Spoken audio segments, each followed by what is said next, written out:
Ya, soal perantara tadi. Iya. Pertama soal komunikasinya dulu lah. Kadang orang nanya, ngomong kok sama kuburan gitu. Bagi saya itu mudah sekali dijelaskan. Karena orang yang di kuburan itu kan hanya berbeda dimensi saja. Betul. Ya jangankan Allah, Steve Jobs aja bisa bikin media komunikasi untuk orang yang berada di dimensi yang berbeda, yaitu dimensi ruang. Saya bisa telepon istri saya sekarang pakai HP kok. Padahal dimensi ruangnya sudah berbeda gitu kan. Ya. Artinya itu mudah sekali. Kemudian yang kedua, soal perantara, ini kan sebenarnya soal proposal ya. Nah, memang kalau kita yang tradisinya habaib, nahdien itu sama proposal memang sangat mengerti kita. Perproposalan ini. Sangat mengerti dunia perproposalan. Dan itu biasa-biasa saja gitu kan. Nabi Musa pakai proposal yang namanya Nabi Harun. Karena beliau tidak bisa ngomong dengan baik, karena ketika kecil makan bara, akhirnya pakai perantara, wasilah, proposal itu yang namanya Harun. Nabi Harun itu kan proposal Nabi Musa. Kemudian Allah juga begitu, ketika Allah pakai kata ganti nahnu dalam Al-Quran itu kan pakai wasilah. Pakai wasilah gitu. Maka sebagaimana Allah pun pakai wasilah dalam beberapa hal, apakah berarti Allah butuh wasilah? Itu ya gak butuh. Tapi yang memang itu kan sunnatullah, tradisinya Allah begitu. Maka kita ikut itu. Begitu juga sebaliknya.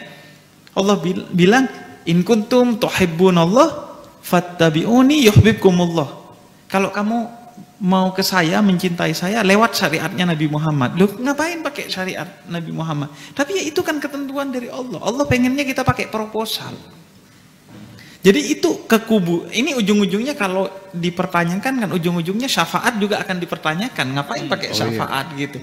Nah, kita ke kuburan, yaitu kan kita lewat kekasih Allah untuk mengetuk pintu rahmatnya.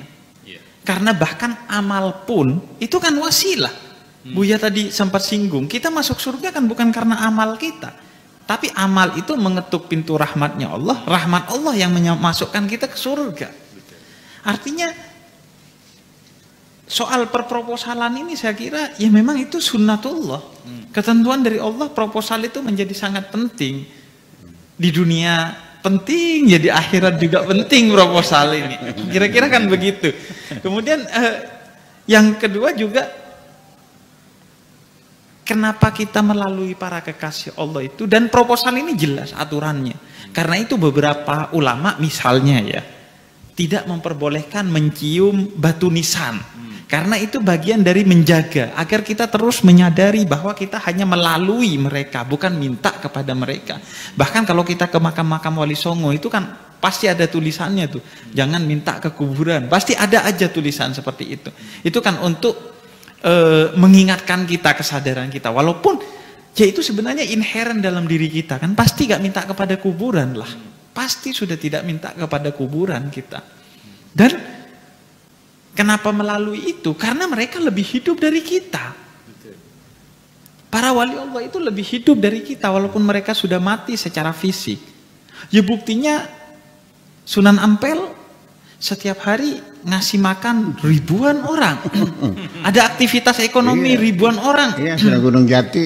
Sunan Gunung Jati di sini ribuan orang. Bahkan di Sunan Ampel saya beberapa kali beli barang itu di tokonya orang Arab di sana. Kemudian saya ngobrol sama mereka. Mereka itu gak percaya kepada ziarah kubur, tapi dikasih makan sama ziarah kubur gitu. Artinya ini kan soal rahmat. Orang yang tidak menyembah Allah juga dikasih makan sama Allah. Nah ini rahmat. Sedangkan saya ngasih makan istri saya saja harus ke Cirebon ini. Harus ke Indramayu, harus ke Surabaya, ke mana-mana untuk cari makan istri saya aja. Mereka ngasih makan ribuan orang setiap hari gitu. Artinya siapa yang hidup, siapa yang mati ini pertanyaannya. Kan berarti lebih hidup mereka gitu. Dan terakhir soal tadi Buya sempat singgung soal ukhuwah.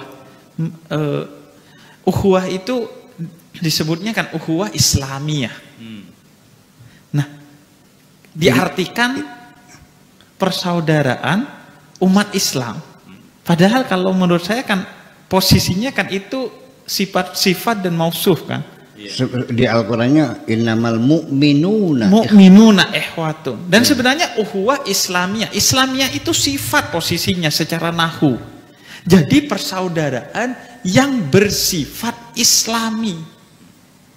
Tidak mesti persaudaraan itu antara orang Islam. Yang penting persaudaraannya bersifat Islami.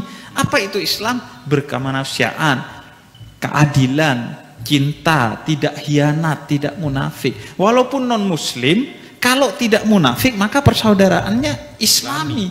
Tapi walaupun sesama muslim, kalau urusan proposal dia gontok-gontokan seperti di Timur Tengah, ya itu tidak Islami persaudaraannya. Makanya itu saya rasa kita harus kembali kepada surat Mumtahanah 7 dan 8 bahwa mari saling berbuat baik di antara muslim, non muslim.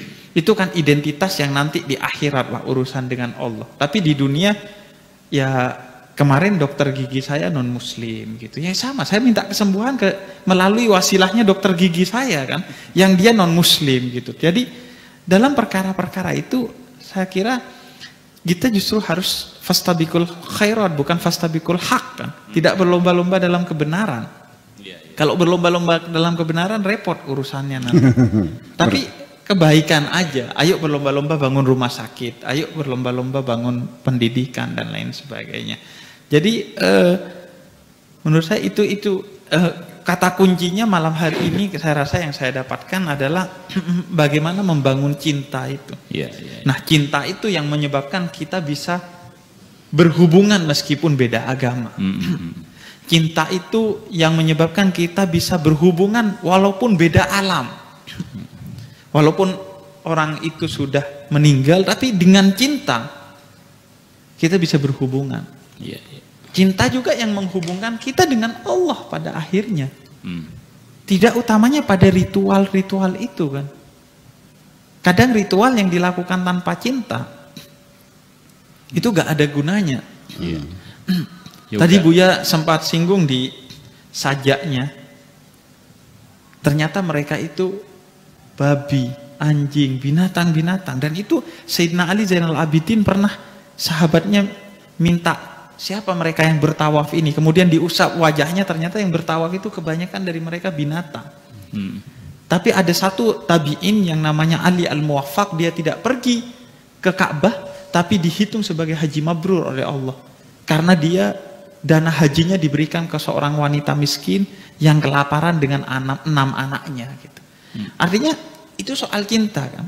Nah, kita kan masih jauh dari itu, masih aslamu, bukan beriman, kita masih berislam. Cirinya ya ketika sholat masih yang muncul di pikiran kreditan dan lain sebagainya itu Buya. Bahkan ada kayak dulu saya ketika di kosan itu punya trik. Agak kurang ajar sama Allah. Jadi saya itu kalau cari sesuatu, kalau gak ketemu saya sholat. Karena kadang kalau sholat itu kepikiran langsung, oh ada di sana gitu.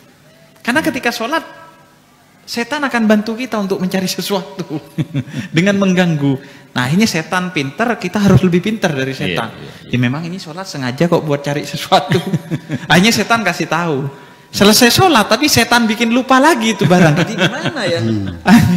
Artinya sholat kita masih sholat yang berislam. Sholat saya adalah sholat yang masih sholat Islam itulah, belum sholat yang beriman. Karena itu cinta bagi saya adalah pesan utama dari apa yang disampaikan Buya pada malam hari ini, sehingga kita bisa beriman.